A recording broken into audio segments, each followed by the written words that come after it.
I know you love earning travel rewards and cash back, and that's why you're going to love Rakuten. With Rakuten, you can earn cash back on everything you need to book your dream trip, hotels, flights, rental cars, experiences, and more, while still booking through your favorite travel sites. And don't worry, cash back can be earned on top of earning the credit card points and the hotel and airline loyalty points that matter most to you, depending on how you make your booking. Plus, with Rakuten, you can also earn cash back on groceries and other purchases like electronics, pet supplies, and more. And the best part, you can join today for free and start earning cash back on top of your travel rewards. Go to Rakuten.com or get the app. That's Rakuten, Rakuten. Rakuten, the most rewarding way to shop. This episode is brought to you by TaxAct. Don't do your taxes alone. Join TaxAct's National Admin Night. Admin nights are social gatherings for getting through your to-do list. So get ready for a night of fun, finding deductions, and filing taxes with TaxAct, where you can file your federal and state return for just $49 through April 8. Let's get together and get them over with. Visit taxact.com/admin-night for details. This episode is brought to you by Redfin. You're listening to a podcast, which means you're probably multitasking. Maybe even scrolling home listings on Redfin, saving homes without expecting to get them. But Redfin isn't just built for endless browsing. It's built to help you find and own a home. With agents who close twice as many deals, when you find the one, you've got a real shot at getting it. Get started at redfin.com. Own the dream. At the beginning, I didn't say I'm going to spend the next 5 years living in a camper van. It was just for a summer. So I said, I'm just going to do this for a summer. And then if I hadn't liked it, I could have just gone back, to Auckland. So I think, that's go do it. Like, don't just keep thinking about it and dreaming about it. Like, if you can make it happen and you want to, then go do it. But, think about, like, can you find a way to sort of start small? And I had a meeting. So you just pull over on the side of the road and you do your meeting. And then you keep driving. Or, I had days where I'd be like out kite surfing and I just like come in and I pull the wetsuit top down and I put a proper, top on and I jump on a call for half an hour and then reverse. And because you have your home and your office with you all the time, it's just so flexible. You can just do that bit of work and then go back to, the fun stuff. That is Lisa Jansen, today's guest, sharing one of the many perks of the campervan lifestyle in New Zealand. Lisa's a digital nomad, author, and long-term traveler based in New Zealand. She has been nomadic for over 6 years and spent almost 5 years traveling in her campervan around New Zealand. So you know that she knows a lot of the off-the-beaten-path places to visit, and she shares her list today.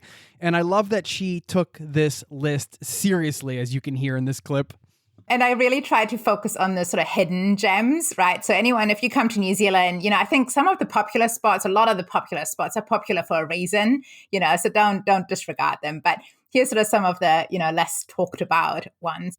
So you're getting it all today. You're getting a peek into the long-term travel lifestyle in New Zealand, tips and tricks around that and campervanning and safety and solo travel and finding community, all this great stuff. And then you're going to hear about where you can go. And it's all happening right now in this episode. So buckle up, strap in. Thanks for being here and welcome to the Zero to Travel podcast, my friend.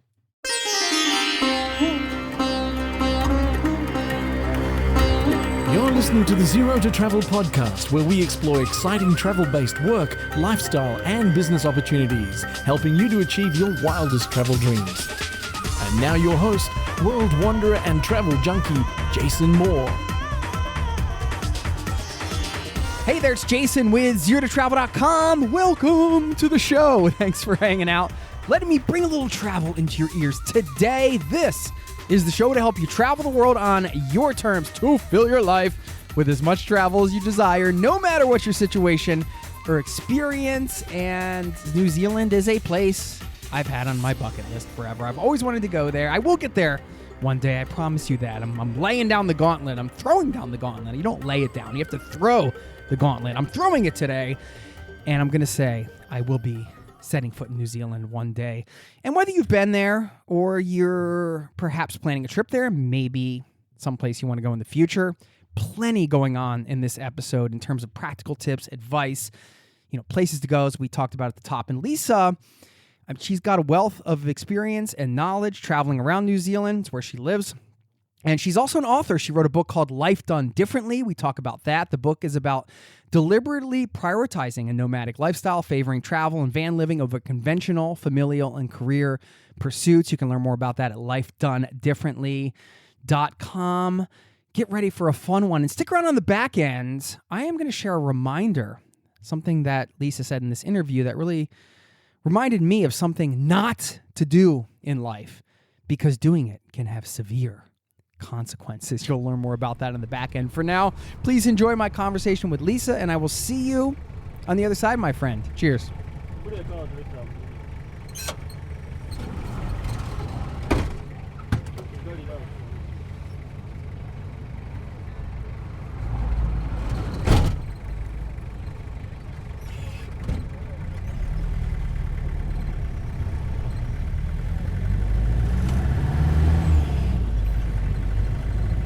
What do you want to talk about today? No, I'm kidding. We have a bit of an agenda, I guess. But yes. I mean, you just told me your whole life. So share a fun fact about yourself. You said your whole life is a fun fact. So here we go. Yeah. So I mean, I haven't had a fixed address or fixed home in 6 years. So I think that's a fun fact. I've moved more times than I can count. So yeah. I feel you. Yeah. I didn't have a fixed address for 10 years at one point. I had a place where my mail, you always have to have a place where your mail goes, There's some of the practical things. Oh, totally. We've got a great service here in New Zealand now that, basically scans your mail and then emails it to you, which is like awesome for, all the paperwork that I'd rather have as email than as a piece of paper anyway. But yeah, or, friends' addresses for packages and stuff. Yes, those are important. Well, you're an immigrant, I guess. Are you a citizen now? I'm a permanent resident, unfortunately. So I was born in Germany, and unfortunately, as of right now, Germany makes it very tricky to have dual citizenship. They are discussing that, and hopefully it might change. But right now, if I wanted to be a New Zealand citizen, I basically would have to give up my German passport. And as a permanent resident in New Zealand, I've got almost the same rights as a citizen. So really, there's no reason to. Right. Yeah. Yeah, no, I understand that. I had the same situation here in Norway, and it was just until recently that I was able to get citizenship because they changed the laws. But it was the same. I would have had to give up citizenship in the U.S. before I could get it here. But now they allow it. So, you got to keep your fingers crossed, Yeah. Apparently it's sort of a done deal in just a matter of time, which, I'm ready. I'm like going to be one of the first one who's got her paperwork, submitted. I'd love to have a New Zealand passport just to, I've been here 17 years. So New Zealand's home. I love it. I feel a lot more like a Kiwi than I feel German these days. So I'd love to have the passport to match the feeling. You sound a lot more like a Kiwi too. Well, I think most Kiwis would disagree with that.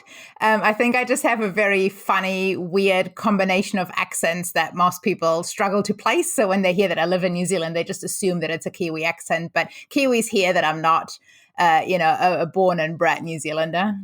Yeah. Well, I should say formally, Lisa Jansen, welcome to the Zero to Travel podcast, my friend. Congrats on your new book, by the way, Life Done Differently, which we'll talk about today. Thank you. Thanks for having me. Yeah, of course.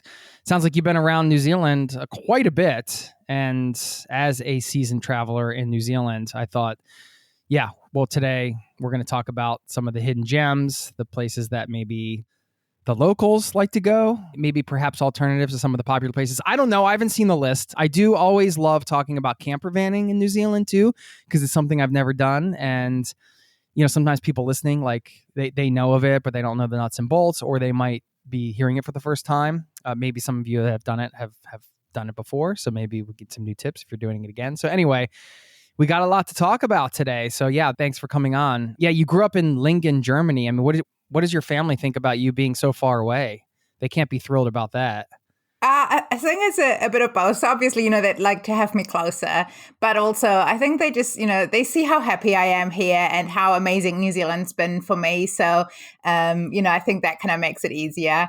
And I think my mom's a bit jealous sometimes, I think she would sort of love to go and travel and see the world a lot more. So, it's one of the few downsides of living in New Zealand is that it is just so far away.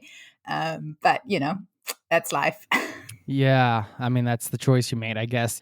Did you feel like when you were growing up that at some point you were going to leave and it was going to be far away? Like, did you have an inkling of that, or did it just happen over time? Yeah, I wouldn't say that I had an inkling. I actually think that, as a sort of, 18, 19-year-old, I would have said that, I want to spend some time overseas, but I'd come back to Germany and live in Germany. But I think, looking back, I often say I'm one of those people who took a bit longer to, find herself and her place in the world. And just as a teenager, kind of, struggled, wasn't very happy. A lot of, self-doubt and all of that sort of stuff. And New Zealand, I was 22 when I moved here. And it was kind of that blank page, and that opportunity. And it's been really amazing for me. So in that way, I'm not surprised. Looking back now, I'm not surprised that I didn't stay in Germany, but created a new life somewhere else. But I wouldn't have predicted it as a teenager. Yeah. The idea of having a blank page to work with is kind of refreshing. Like, you can certainly, moving to another country, that's almost built in, right? But I guess there are other ways to do that in life, right? Some of it could be just mindset, right? If it's just like, hey, yeah, I think that's why people get excited around the new year too. It feels like a blank page in a way. Totally. So, like moving countries is a bit extreme.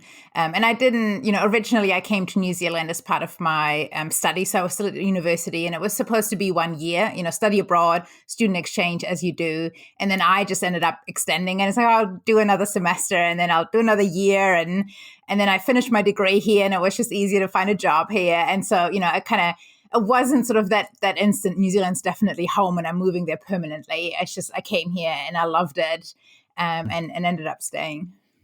It's so funny. I had a guest recently, a buddy of mine, who he had this whole trip planned to go around the world, and his first or second stop, I think it was his first stop, was New Zealand, and then he didn't take the rest of the trip. He stayed there for multiple years, and I'm like, what is going on in New Zealand, you guys? I need to get down there. It's definitely, it's definitely a very common story down here. Like, you meet so many people who came for 6 months or a year and just never left again. What do you miss about Germany? It must be some things you miss. Family mostly. Yeah, I think that's really, what at this point, comes down to, because it's been so long now. So New Zealand is so familiar and all my friends are here and my whole life is here. In the early years, there would have been other things like just the familiarity of Germany and, the culture and those sort of things. But these days, yeah, it mostly just comes down to family. What about the bread? You guys have really good bread in Germany. It's true, actually. Yes, it's those little things, And I get, my mom sends, once or twice a year, she sends care packages with like my favorite chocolates and those sort of things. So it's just such a reminder, people listening and myself included, when I even passed through the airport in Germany, or like I got to go to Germany this past summer. To me, it's like, it's a cultural experience. Of course, I mean, you're eating the sausages and you're doing all the German things and blah, blah, blah. And for you, it's just like, oh, home. Like, there's nothing exotic about it. It's just so funny how it's just really dependent on where you grew up. Yeah, so true. So true. Yeah. Yeah. Well, at least for me, one of the big draws for New Zealand is the nature. I wonder if that was something that's important to you in your life. Definitely. And, funnily enough, like, it wasn't so much when I came here. Like, when I came here, I definitely wasn't the outdoorsy, person or type. But now it's a huge part of my life. And I do think it's a huge part of why I fell in love with it. There's just something about being in a beautiful place and being, there's lots of nature here. The population density is really low.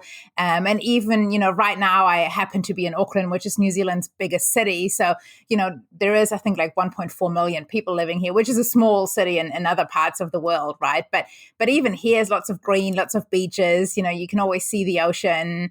And I think it just does something, I think, to your like mental health and well-being to be in a beautiful, natural environment. And so now I'm like totally your outdoorsy person. And, I hike and cycle and paddleboard and kite surf and try to surf. I do a really poor job at it. But, I think you just get into it when you live in a place like this.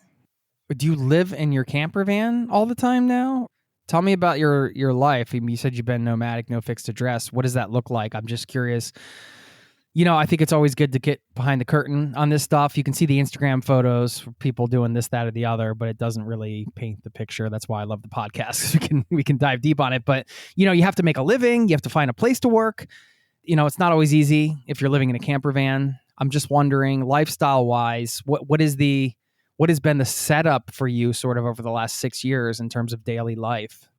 Yeah, so basically, almost exactly 6 years ago, I set off in my camper van, and I spent the next almost 5 years full-time living in it, traveling around. And during that time, look, to be honest, like it's really hard to sort of say like what every day looked like, because part of the lifestyle it's so different and so diverse. And well, were you working full-time or were you working for yourself? Let's start there. Yeah, so I work as a marketing freelancer, which, basically I've got a few different clients, and I'm like an outsourced marketing manager for them. And so that, gives me a lot of flexibility. I've got some meetings to go to, so I do sometimes have to plan my day around work. And it's also certainly been times over the last, 6 years where work was the top priority, and I would work, 40 and more hours a week. But then there've been other times where I would work, 10, 15 hours a week and spend a lot more time exploring and sort of, to an extent, I control that, but there's also an element of, when you're a freelancer, your reputation, your network's everything. So, when clients need work done, then sometimes, the fun has to be paused, and I have to deliver work to make sure that, I keep that good reputation and network going. But yeah, I'm really lucky with work. I've got the marketing work, and then I'm also a writer. So I kind of got two income streams that, really lean themselves to being, a digital nomad and traveling around. When you have a heavy work week like that, would you then rent an apartment for a week or something like that? Or, would you get out of the camper van and station up somewhere for a month, or how would you do that? Yeah, what I try to do that worked quite well for me for a couple of years is I do a bit of house sitting over winter. Kind of good time of the year to sort of get out of the van for a few weeks. And then I would try to time that to do more work. But I actually also got really good at working from the van and just, had sort of my little setup there. And that worked really well for me too. I actually really enjoyed working from the van. Yeah. Cool.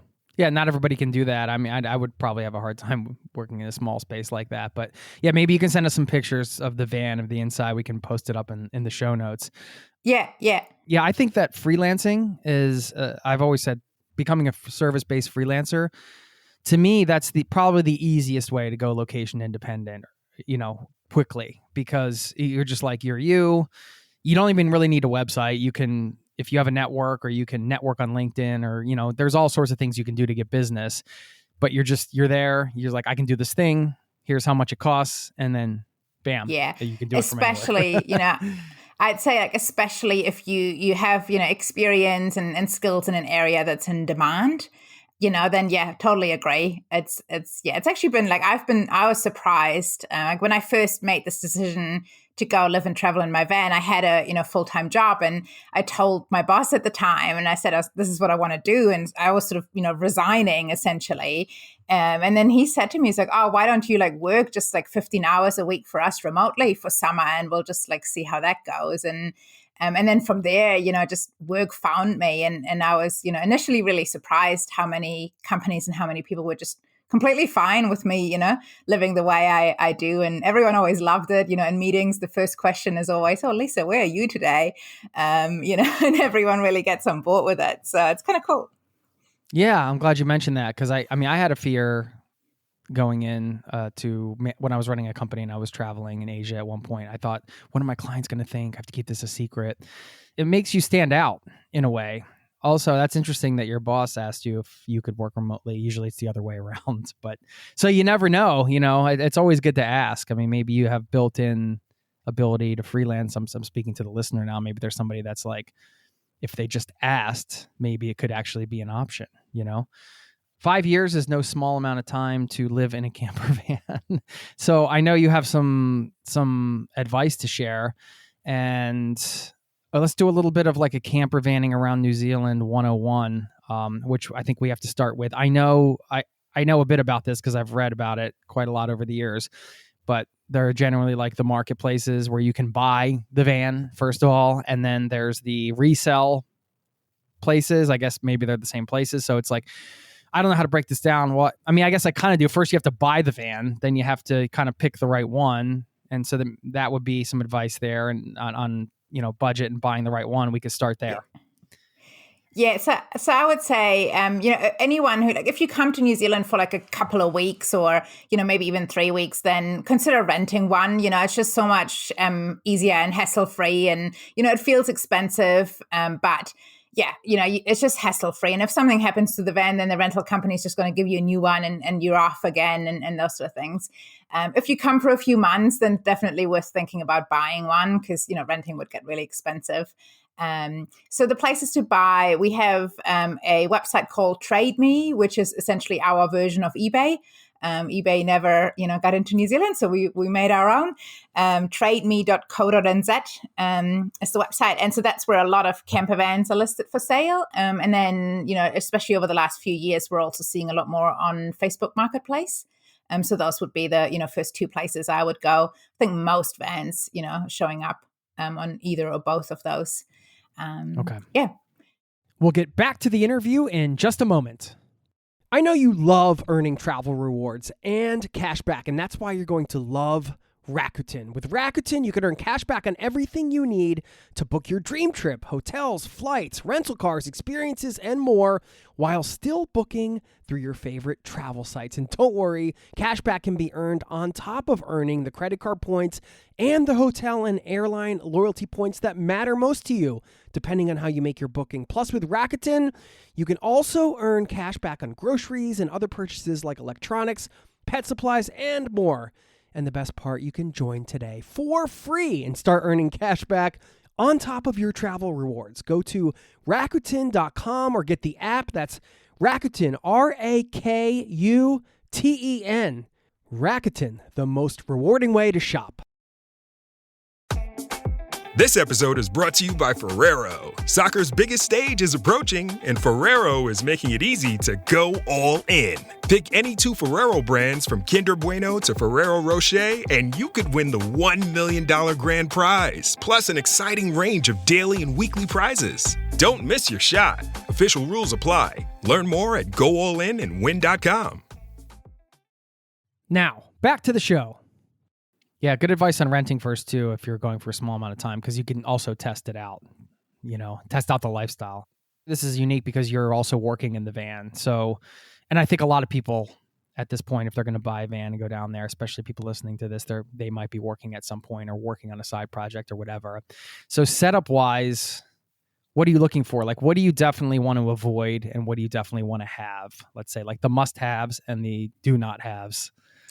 Yeah, so I think the most important thing actually has very little to do with whether you're working or not. So we have something in New Zealand called the Certified Self-Contained Standard, and it is optional, so it's not mandatory. But essentially what it is a certification that says, yes, your camper van vehicle is self-contained, so you can park somewhere and, leave nothing but footprints and tire marks behind.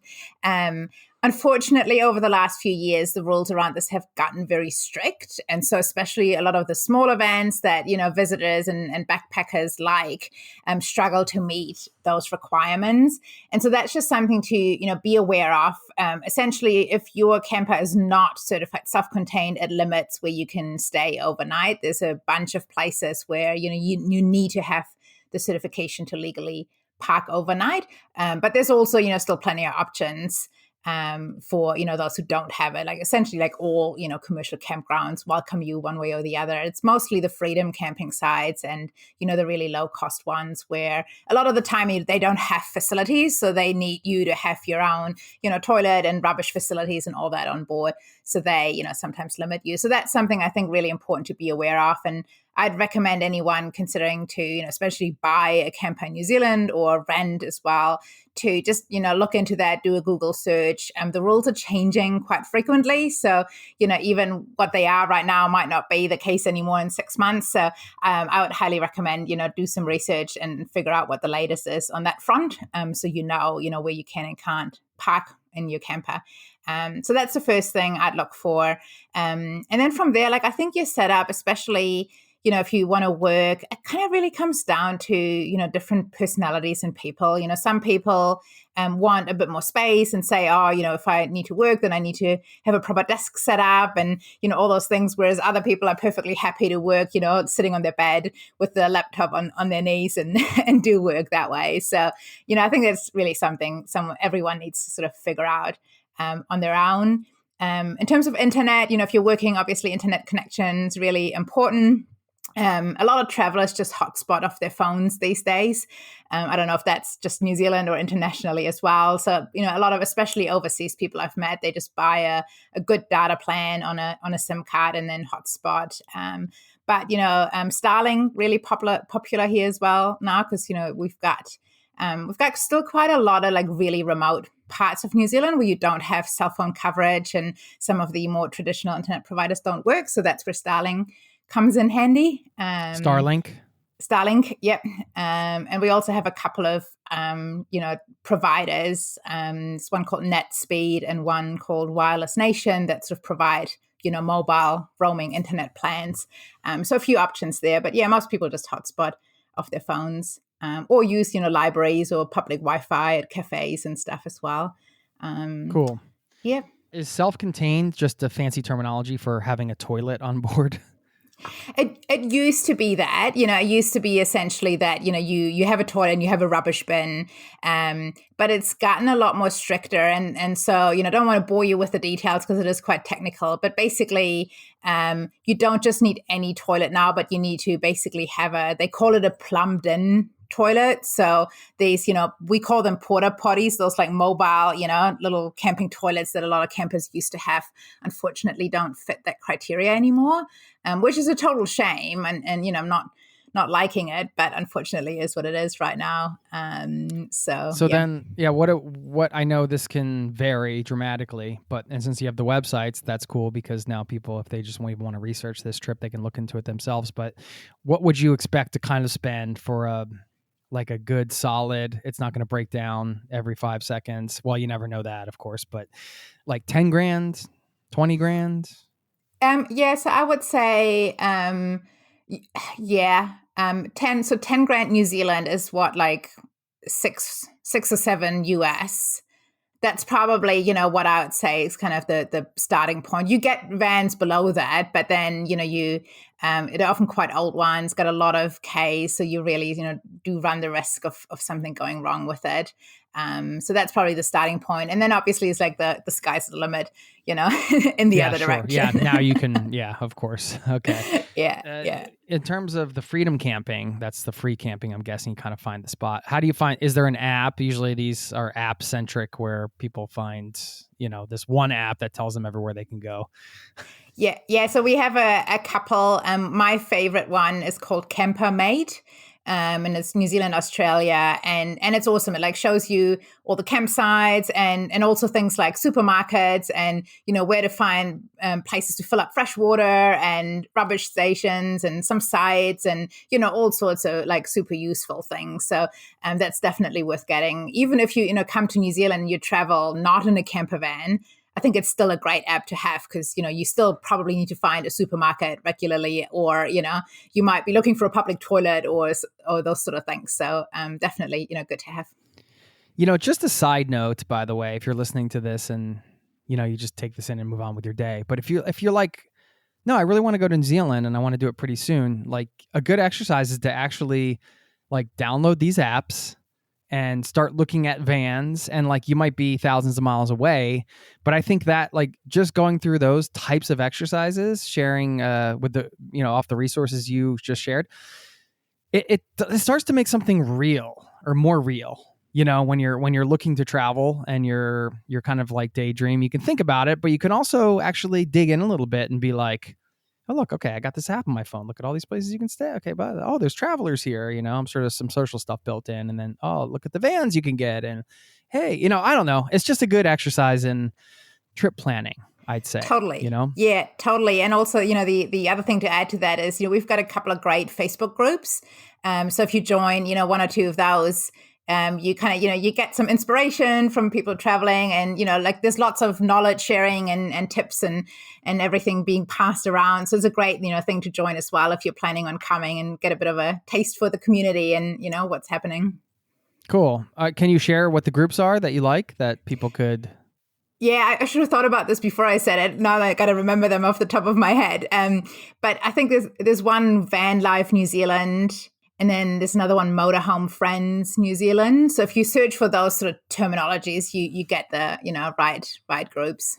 Sure. If there are a couple specific ones you really like, just send them to me afterwards, and we'll put them up in the show notes for everybody. Awesome. Listening. Let's do that.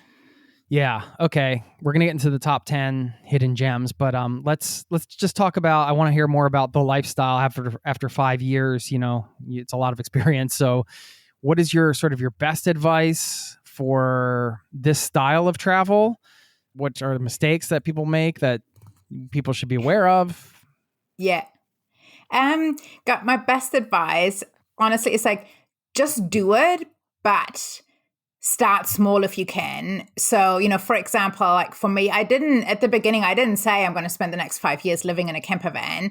It was just for a summer, so I said, I'm just going to do this for a summer. And then if I hadn't liked it, I could have just gone back, to Auckland. And so I think, that's go do it. Like, don't just keep thinking about it and dreaming about it. Like, if you can make it happen and you want to, then go do it. But, think about, like, can you find a way to sort of start small so it's not, all or nothing for like the next 5 or 10 years.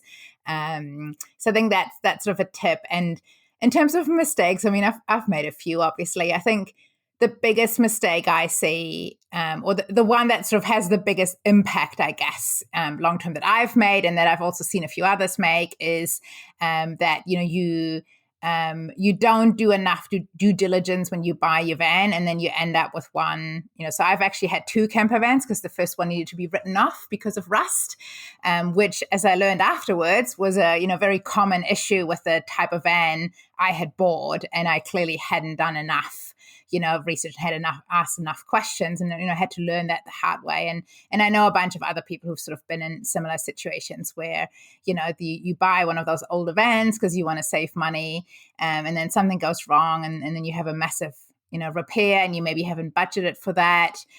So that's, I think, is sort of the mistake that just, because that can like ruin the dream, overnight very quickly. Whereas most other mistakes are just sort of, afterwards you laugh about it, kind of mistakes. But that one's a big one. So yeah, I've learned that one the hard way. Okay. So take a small little bite first, try it out for a bit. And then if you want to keep going. And then the van due diligence, which I suppose there are people you can hire. I think I heard at one point, talking to a guest, that you can hire somebody to do the inspections and things like that before you purchase. Worthwhile investment. Yeah, so we call it a pre-purchase inspection here, though I think it is important to remember that they don't pick up on everything necessarily, especially with a camper. Like they usually focus on like the mechanical side of things, and because they do those for cars, usually they're not experts at evaluating camper vans. So I'd recommend to do some research as well and figure out the brand you're looking at, are there any common issues that they're known for? And then like specifically when you get a pre-purchase inspection done, make sure that they look for that. And, and maybe like try to look yourself if you can as well. So, if I had done that, I probably would have not ended up in the situation I was in. So. Right. Okay. At this point, you probably know what are the best 1 or 2 brands to kind of lock in on. Look, it's really, really hard to say because a lot of them sort of have, some issues that were then fixed. And so it depends on what year you're looking at. And, there's really like so much to consider that I wouldn't want to answer that question. I can tell you, like, if you buy an older Ford Transit, then have a very, very close look for rust. Because apparently they have a reputation of rusting quite easily, and my one definitely did that. So okay, all right. Can you share a moment that with traveling by campervan that paints the picture of the perfect campervan day? Yeah. You know, How about, so I tell you, I actually, so I, as you mentioned before, wrote a book about my experience. And so there is a section where I sort of describe a typical day. And so it kind of is, I was, the day I chose for, that to give that example, I was at, in Cape, Castle Point, which is on the North Island, on the east coast of the North Island.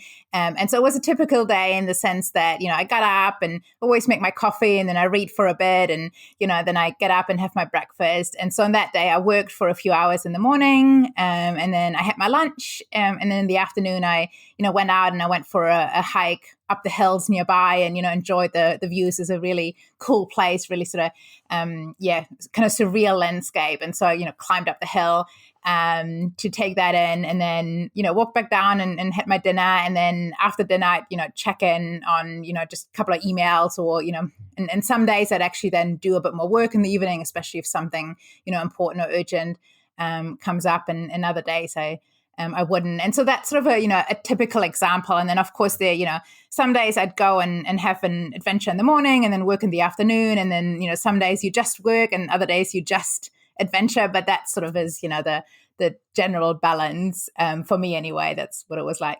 cool. That's great. Yeah. There's a pretty, well, I don't know how popular it is, but there's an exercise you can do that I used to do with some coaching students and things like that called your perfect average day. And so you write out your perfect average day. If you search for that, I think Frank Kern, he did like a big talk on this and really lays it out. It's a great exercise because you're not doing like your ideal day where like I'm sitting on the beach all day and I'm, it's your perfect average day. When you can like kind of start to put into words, write down what your perfect average day looks like. You start to formulate kind of a vision for the future for yourself in a way. And that's a great example of that. I think, how you described it, like getting up work, having some coffee, going out, getting some outdoor activities and some adventure, coming back. Like sounds like your perfect average day. Yeah, absolutely. And I think, the other thing that, with van life, that's so awesome that I loved about it is that, that was sort of an example of a relatively structured days, but it is so easy. I would have days where I was traveling, right? So I was going to a new place and I had a meeting. So you just pull over on the side of the road and you do your meeting and then you keep driving. Or, I had days where I'd be like out kite surfing and I just like come in and I pull the wetsuit top down and I put a proper, top on and I jump on a call for half an hour and then reverse. And right, because you have your home and your office with you all the time. It's just so flexible, you can just do that bit of work and then go back to, the fun stuff.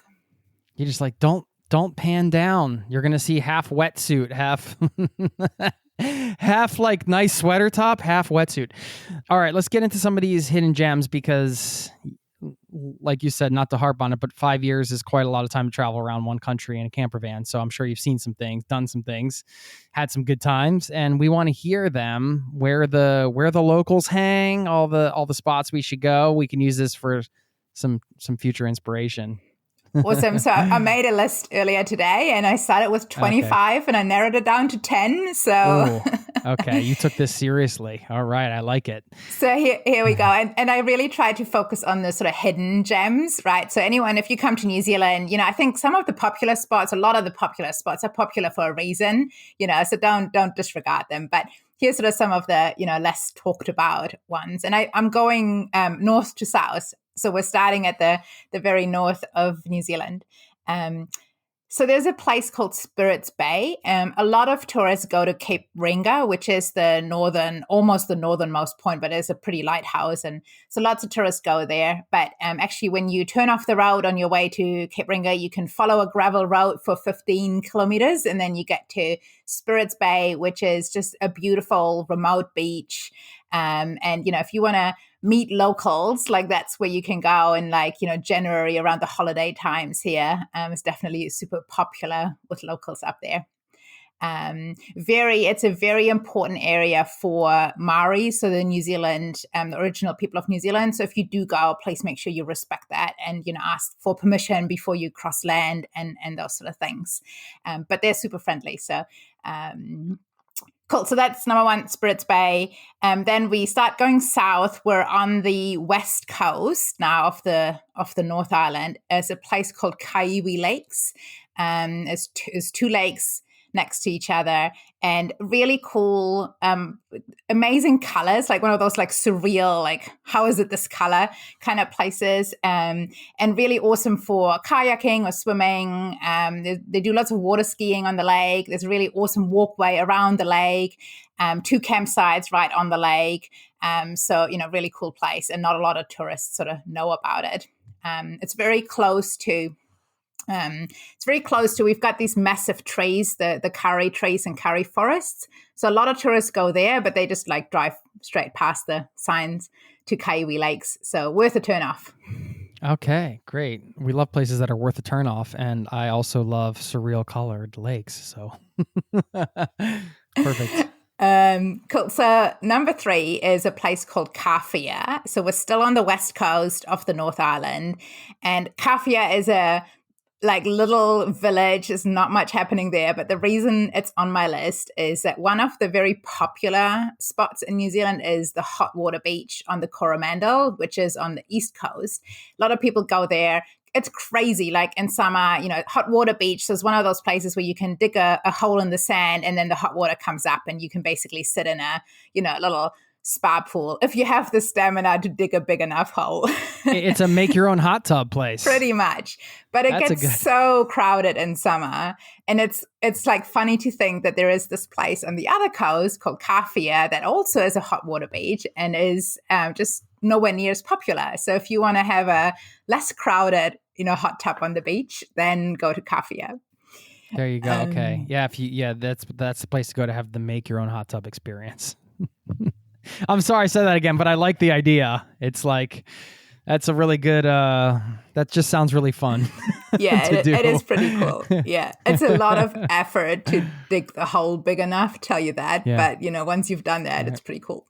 But it's like you earn your hot tub soak, but then you're sweating. So then you need to go jump in the water before you get in the hot tub, I guess. Yeah. But that's, you're right there. So you can just go from the ocean into the hot tub and back and forth, There you go. The cold plunge hot tub thing. That's great.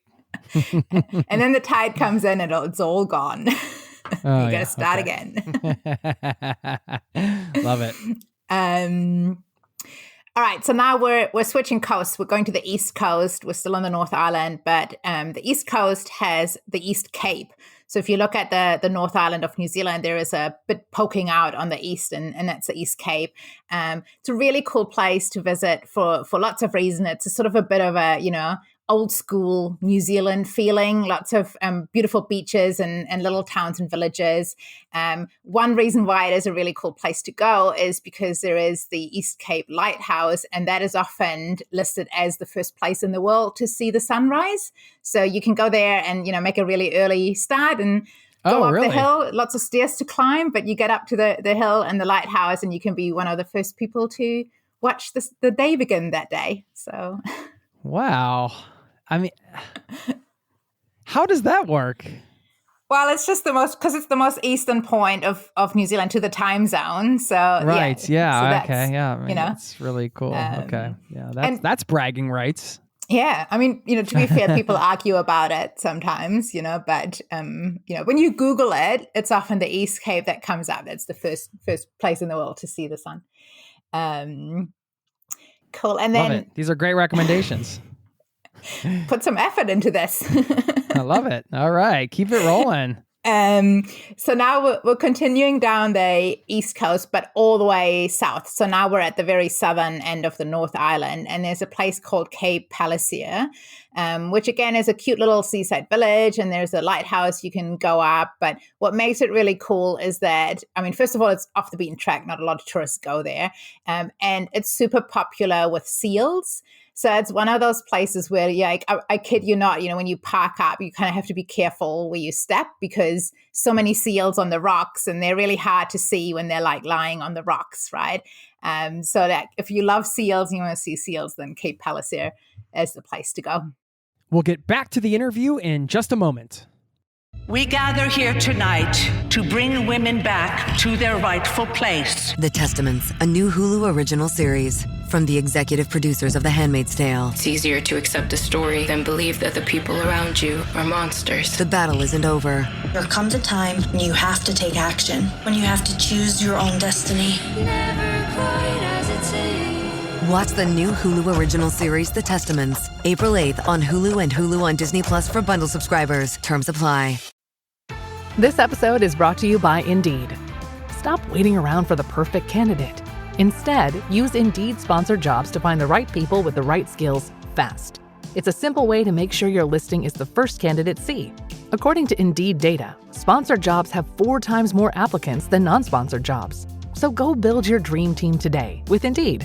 Get a $75 sponsored job credit at Indeed.com/podcast. Terms and conditions apply.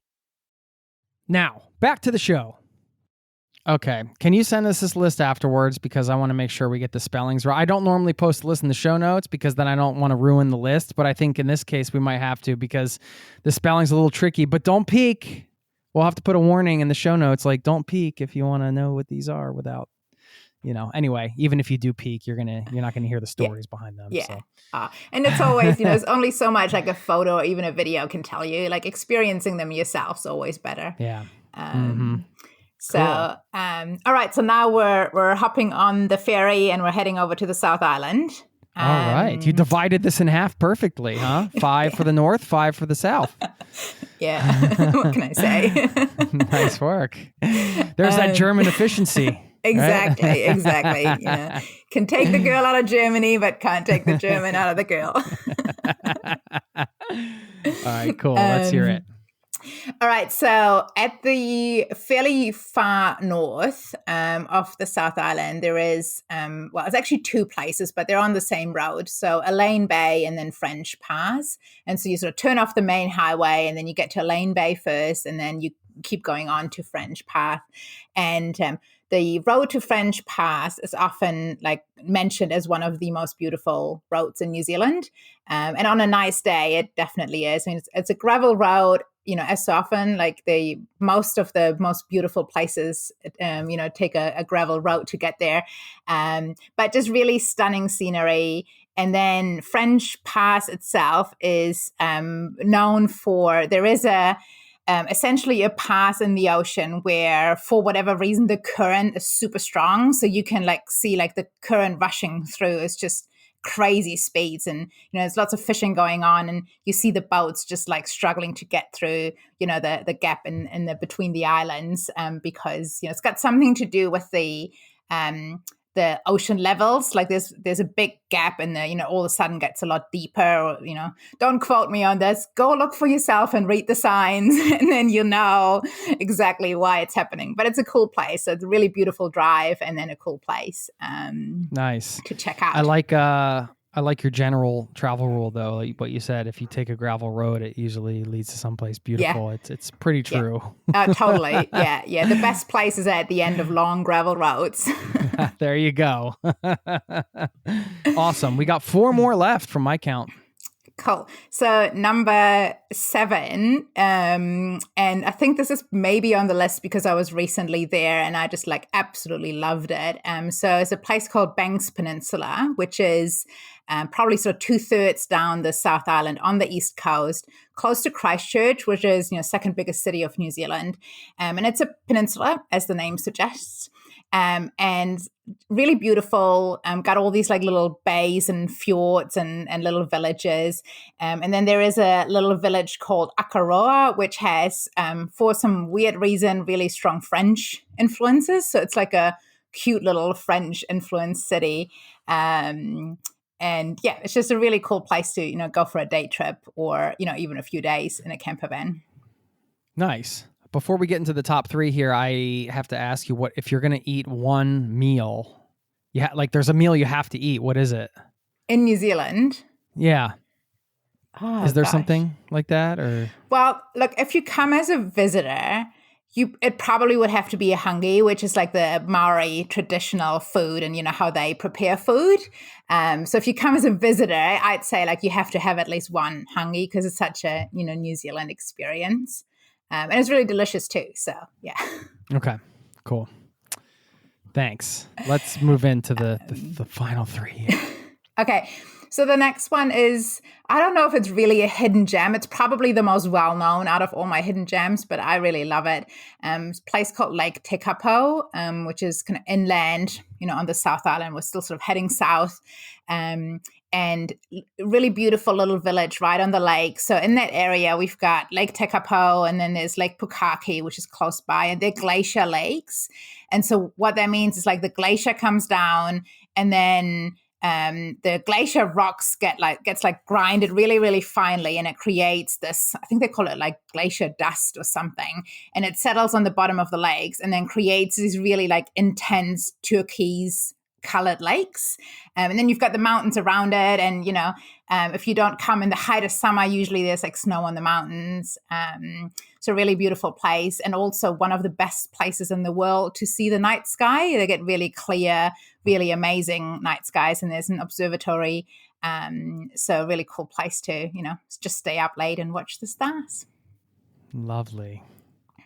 Amazing. All right, 2 to go. So we're going back further south, but back to the East Coast. There's a little town called Oamaru that most people just sort of pass through. The reason Oamaru is worth a stop is that it is the steampunk capital of New Zealand. So for some weird reason, several decades ago, some people in Oamaru got into all things steampunk. So there's a steampunk museum, and all throughout town, there's like weird little steampunk elements. They've got a really cool like old town center too. And they just really embrace this whole like steampunk thing. And it's just like, it's weird and quirky, but I love it. I think it's really cool. That is cool. Who knew? Yeah, exactly. Who knew? Cool. And so now we're getting to the bottom of the South Island, and there is an area called the Catlins, which is a really great place to travel, especially in a camper van. It's like one of those areas where, within like 100-kilometer stretch, maybe there's like so much to see, so many, walkways and waterfalls. And there's like something called the Cathedral Caves, which are really massive, cathedral shaped caves on the beach you can walk into. And, just like one of those really cool areas. But the reason I love it, or, sort of a bit of a gem or a hidden gem is there's a place called Curio Bay where I think it must have like one of the highest odds in the world to swim with dolphins. So they've got a local pot of dolphins there, Hector dolphins, which are the little ones that, New Zealand's famous for. And they're local there. And I've been there 3 times now. And 3 times I've gone into the water and either, been swimming or surfing or paddleboarding with dolphins because they're super curious and they come and check you out. And so, and that's one of my dreams. Yeah, I know. So it's super cool. I want to swim right? with the dolphins, but naturally, I've heard that people have heard it on the show before if they've listened a lot. Like that's definitely one of my dreams. Like I don't want to pay to swim with the dolphins for various reasons, but I want to be somewhere where I can swim and then they're there. Yeah, magically. So that's a place. Bay.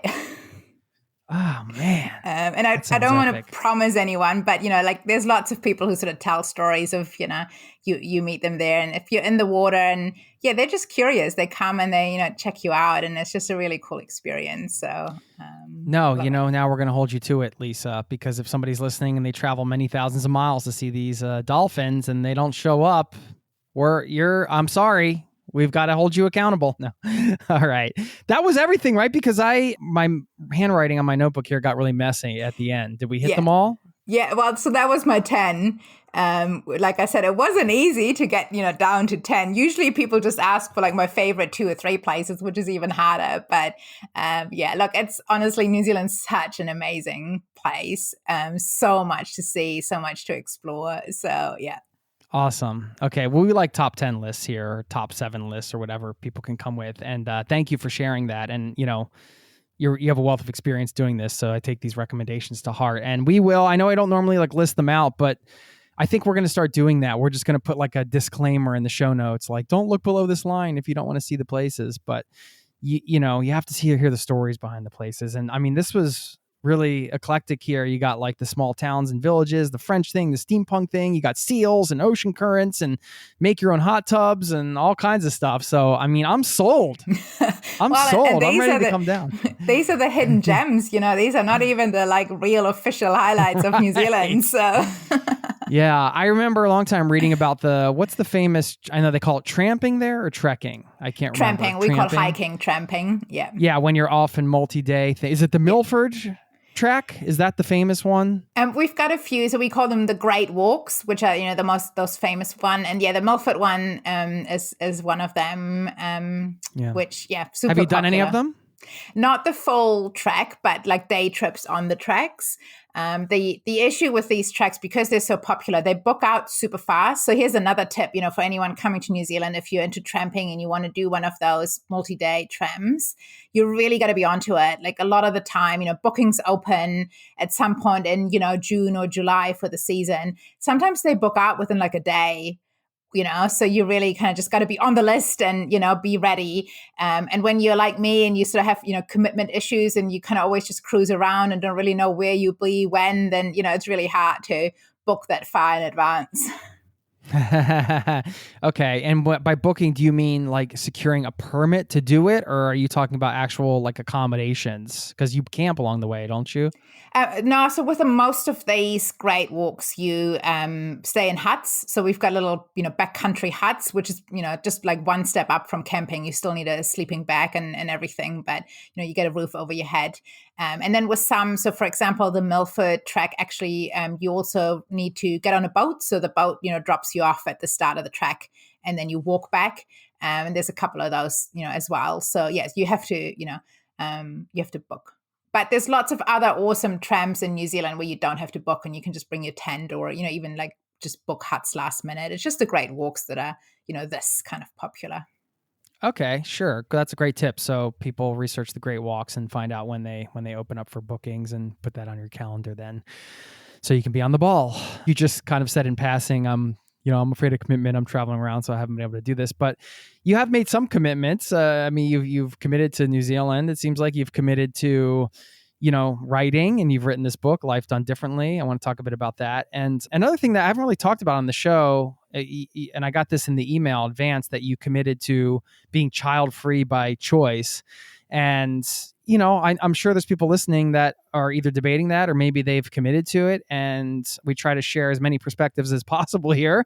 And that's something we haven't talked about. So is it okay if you kind of share your perspective on that choice? Yeah, absolutely. And that's kind of how it all started for me. I was 6 years ago, I was 33. All my friends were getting married and having kids. And even though I sort of loved seeing it, and I didn't feel drawn to it. But at the time I was just, sort of thought, oh, maybe it's just a not yet kind of thing. But I really just started to ask myself, what else do you do? What do you do with your life if you don't want to do the traditional, get married, have kids, have a family thing? And that's kind of how it all started. And it's like, I'm going to live in a van and travel. And then doing that, it really changed my perspective on so many things and really made me, realize how much I value freedom and adventure and this ability to take risks and, make these decisions that I guess in a way are, risky, but because it's just me, they're really not, right? But if I had kids or a family to look after, you would think twice before you quit a job and live in a van or, at the moment I'm a full-time house sitter. So I just, look after people's houses and pets and move every 4 weeks or so. And I love that I'm able to do that. And so, realizing all of that about myself, just, through the journey that I was on, I ultimately, came to a point where I was like, no, this is actually, it's not I don't want kids yet. I actually, don't want to commit to that at all. Okay. And did you find it helpful to actually make that commitment, kind of that mindset shift fully instead of being in the middle, kind of a debate mode, let's call it? Yeah, definitely. Like there was a it was just always on my mind. And, unfortunately, like it or not, as a woman, there is a time limit, right? Like we have I hate the term biological clock, but, there is the fact is that, most women can't just at 50 all of a sudden, it's like, now I want a kid. And so I knew that, if it is something that I want, then I need to, start working towards that and, find a husband and do the things you got to do. And so then, coming to that realization and feeling so at peace with that. And so, just having that knowledge and that inner confidence that was the right decision for me was, it was awesome. It was just a, weight off my shoulder and now means that I'm really, ready to embrace all the possibility and the options that I have in life because of that. Yeah. Cool. Yeah. Thanks for sharing. There's a lot of power in making a decision. I think you can, I know in the past for me personally, I had sometimes some struggle with making decisions, but then when I was able to do a better job of that, it's just more clear once you make a commitment or make a decision on what, okay, you're like, all right, I'm not like halfway on this path or that path or like these 5 paths at once, splitting my body into 5 parts. I'm actually just like going to go down this path and let's see what happens. And it's in a way, the constraint is liberating. I'm not saying this is a constraint for you. I'm just, talking about decision-making in general. Yeah, definitely. Yeah. Yeah. That commitment just opens up things in a way, it sounds like sometimes it can sound counterintuitive, like, right? Like if you're committing to something, you're eliminating all other options, depending on what somebody's thinking. But I think I find it to be the reverse in some ways. Committed to writing this book, or you're writing, and this is your 3rd book, I think, right? This one's called Life Done Differently, One Woman's Journey on the Road Less Traveled. It's a lot of effort to write a book. So why did you do it? I've always loved writing, and it's like, for me, it's like a way of, processing and thinking. And the way it started was that, last year I was getting to a point where I sort of, I think I'm going to take a break from van life. I think I'm going to do something else for a while. And that sort of led to me, now house sitting full time. I really miss the van, so I might have one again soon, but it's a different story. But I was sort of in that situation. I was like, man, I've been on this amazing journey for 5 years, and I just wanted to, I guess, reflect on that and relive that and really make sure that I, appreciate it for what it was. And so for me, the natural way to do that is to write about it. And so that's how it started. Like originally, especially this book was really just, writing for myself. And then it turned into a book from there, and I started to get, some really good feedback on it. And honestly, I think the world needs more stories from people doing things differently and just sort of showing that, sometimes it can feel like there's only one way to do life well, when in reality, there's so many different ways to have an awesome life. And I think it's really important to share these stories. And, you do that with your podcast, right? Sharing stories from people, all sort of walks of life. And so that's the main reason why I decided to publish it in the end, and because it is a super personal story. So publishing it was very, very nervous about it. But yeah, I think the world needs more stories and more, examples of people doing things a bit differently. Are you going to publish it in German too? People always ask that. I would, the truth is, like, there's no way I could have written this book in German. My German's really bad these days. My family always makes fun of me. Oh, really? That's surprising. It would be awesome if it, it's been doing really, really well. Like so far, it's exceeded expectations. So if that continues, then I'd definitely be keen to translate it into other languages for sure. Yeah, cool. We didn't talk much about solo travel. Were you doing a lot of this as a solo traveler, or? Yeah, like 99%. Yeah. Okay. So let's talk a bit about that, because I know that's an experience I can't have, solo female travel, right? Solo travel in New Zealand, whatever you want to share around solo travel. Like, what has it done for you personally, traveling solo? And you can share some tips after that. But yeah, what does solo travel do for your soul? Yeah, like I think for me, so I'm someone who is very good doing things on her own. I always have been. I'm someone who really, I guess, sort of thrives in solitude. So I know for a lot of people, it's a very scary idea to, travel alone. I find the idea of like traveling in a small camper van with someone else scarier than traveling on my own. So, I think I'm very good at that. New Zealand's also, a very safe place to travel alone, especially as a female. I find, it actually, and I used to travel occasionally like solo, before van life, like internationally.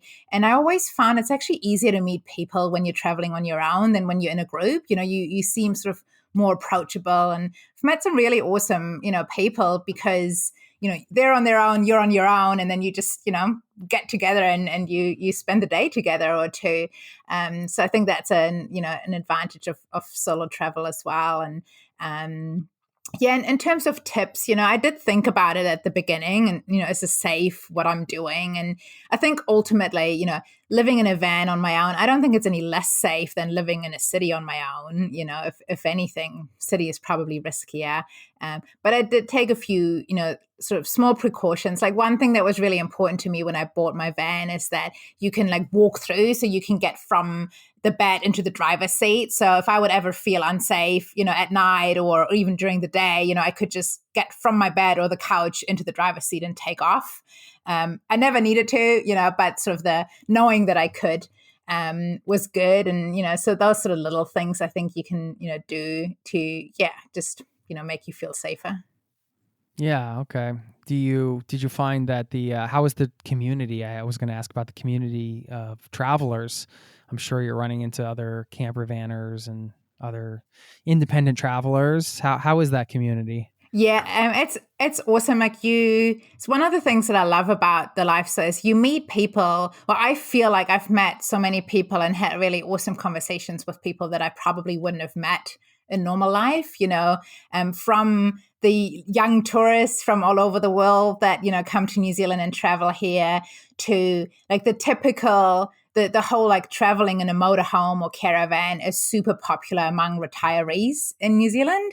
So there's lots of older people on the road that I met. And, you can like learn a lot from conversations with, people sort of twice your age or, a bit less. And so really, I think it's one of the great things about it. It really exposed me to a very diverse community that, I wouldn't have necessarily touched path with otherwise. And I've always, like I said, I'm quite introverted in that way and, like my own company, but I've always felt like whenever I did want community and, at campgrounds, you always sort of have a chat with your neighbors. And then every now and then you meet someone that, you maybe travel with for a day or two or, just share a drink or a meal with. And had so many amazing conversations. It's really awesome. It's pretty interesting because, a lot of people I talk to are nomadic like you, but they go from country to country. And a lot of people that I talk with that have been in the same country for many, many years live somewhere because they moved there.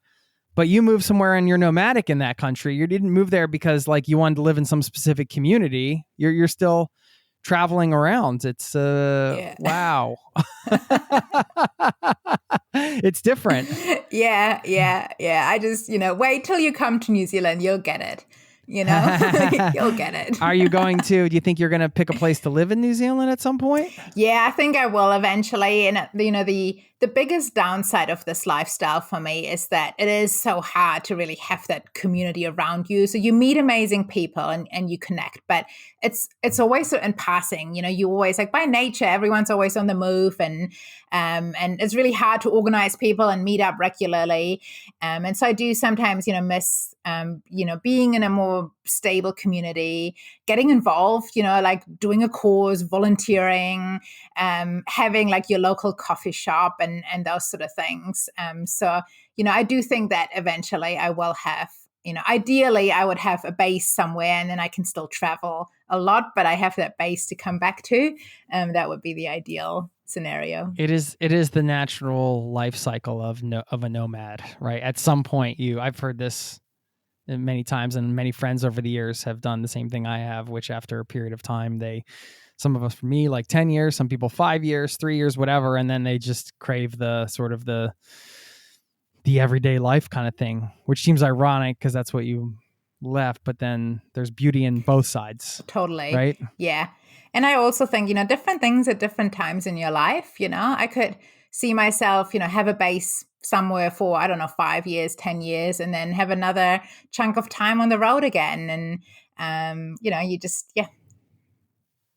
If you couldn't live in New Zealand, where would you live? Like they kick you out tomorrow.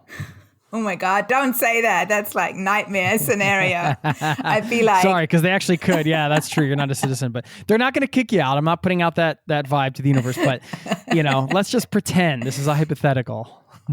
I've put up a fight. Good question. I've always sort of felt drawn to Scandinavia, actually, like the Norway, Sweden, I think it has a lot sort of in common with New Zealand in terms of being very nature focused and, very lifestyle focused. So that could be something. Yeah. Cool. So we'll see you in Norway if you get, but it's not going to happen though. Don't worry. Self-publishing a book. Do you have, what's your best advice for that? Ooh, good question. So I think the biggest thing, so my first 2 books were with traditional publishers and the third one is self-publishing. And I think the biggest thing I've learned regardless is like the importance of marketing.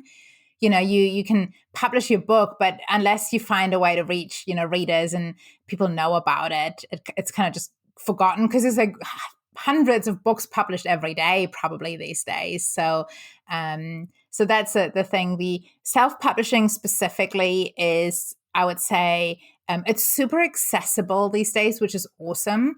But if you want to do it well, you have to put in a lot of time, and a lot of effort. I did some, crazy hours. I probably spent more time now publishing and promoting the book than I spent writing it. So yeah. Right on. Okay. Yeah. That's for some people, that's the fun part. For other people, it's the not so fun part. Right. Thinking about the marketing, but cool. Thanks. Do you want to leave us with is there a New Zealand saying that you like a little something local that people say that get a little bit of wisdom or something like that you can leave us with? A little bit of wisdom. Gosh. Yeah. I don't know if there is one. Can't think of one. We're sweet as sort of the, bye, sweet as, see you later. Nice. Okay. Well, we can say that. Thanks for taking the time to share your tips. Yeah. Good luck with the book. Of course, we'll link up to all this stuff as I mentioned and your book, Life Done Differently. Thanks, Lisa. Yeah. I hope we can stay in touch. Awesome. Thanks so much. Awesome to have a chat. And if you do ever make it down to New Zealand, let me know. Absolutely. I want to swim with those dolphins. And generally, anyone who's seriously thinking about New Zealand and you've got questions, please do reach out. My website's lifedonedifferently.com and you've got, contact me there. Happy to answer questions, give tips, help people out. Perfect. I was just going to ask you that. So cool. Yeah, best place to find you on your website. Great. Yeah. We'll link up to it all. Thanks so much. Awesome. Thank you.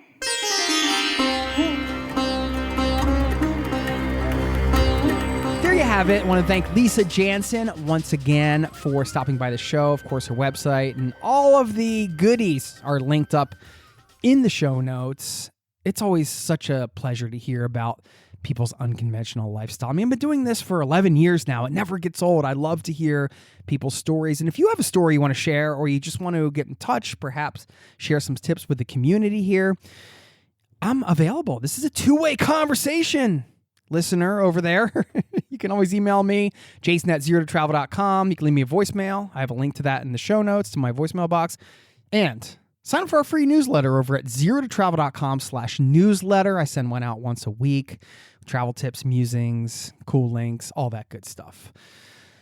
Now, at the top, I talked about something that Lisa said in this interview. It was a reminder to me of something not to do in life because I believe that doing it can have severe consequences. And the thing that sparked this thought was when Lisa was talking about how she was telling her boss that she was going to go and travel and sort of live this unconventional life. And they offered some hours to her, some freelancing hours. They offered her some work. And you can imagine going into a conversation like that with your boss or I mean, there are a variety of examples we can use here where we as humans tend to build up these ideas of what is going to happen as if we can predict the future. This is called making assumptions, right? This is what we should not do. We should not make assumptions. We shouldn't assume that people will, for example, in this example, see our remote work lifestyle as a negative thing. As Lisa said, that was something that people always were curious about. Hey, where are you at nowadays? And, the clients she's working with see that as a positive. And I mean, that example is becoming more and more common. But when it comes to just making assumptions, you never know, right? You might assume that you can't afford a certain place that you really want to visit. And yet, once you dig in, and maybe open up the mind to some different alternative travel lifestyles or different ways you could do it, perhaps you actually can. It's easy for us as humans to equate uncertainty with risk because we don't know what's happening. So therefore, it must be risky, and we can make all these assumptions. We build up all these ideas. But I don't think it's healthy. And I go on these rants to remind myself, but then I share them with you, and maybe it strikes a chord with you. It's just something I don't want to do in life, to make these assumptions. And it's a constant battle. I think it's important to always challenge your mind to stay open. This is one way to do it, because I feel like we naturally make assumptions. So anyway, if you have some assumptions that you think you're making about things that are preventing you from doing said things, then here's your call to action to not make those assumptions. Don't equate uncertainty with risk. Perhaps linking uncertainty with joy, or focusing on some of the positive things that can happen instead of making assumptions and thinking we can predict the future. It could be a way forward, or a way out, or a way through a problem, or a mindset you might be stuck in, or something like that. And again, this is as much for me as it is for anybody listening here. So anyway, just wanted to share that before I let you go. I will leave you with a quote that I'm going to pull out of the good old quote drawer. Let's see what we got here today. This is an interesting one from Swami Vivekananda, who said, "The world is the great gymnasium where we come to make ourselves strong." Thanks for listening, and I'll see you next time. Peace and love to you and yours. Cheers. This podcast has been brought to you by ZeroToTravel.com. Ideas and advice to make your travel dreams a reality.